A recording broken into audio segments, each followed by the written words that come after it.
Kamal Haasan sir படத்தை பார்த்து ஒரு இந்தியன் டைரக்டர் ஒரு சீனை அடாப்ட் பண்றது ஆச்சரியமான விஷயமே கிடையாது. ஆனா ஹாலிவுட்லயே ஒரு பெரிய தலக்கட்டான ஒரு டைரக்டர் இருக்காரு. அவரே ஒரு சீனை அடாப்ட் பண்ணிருக்காரு. none other than Quentin Tarantino.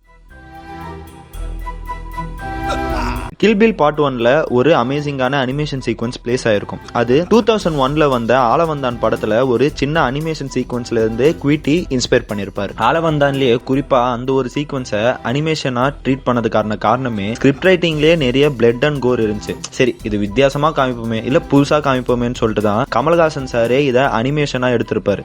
பிரில்லியன்ட்ல and adaptation is a good thing guys when it used in right place. Aalavandhan இல்லனா கில் பில் பார்ட் 1 and 2 ரெண்டுத்துல ஏதாச்சும் ஒரு படம் பார்க்கலனா கூட கண்டிப்பா பாருங்க. It's a masterpiece. இந்த ரெண்டு படத்தையும் நீங்க பார்த்திருந்தீங்கன்னா உங்களுக்கு பிடிச்ச சீன் என்னன்னு சொல்லிட்டு கமெண்ட் பண்ணிட்டு இந்த மாதிரி நிறைய கண்டென்ட்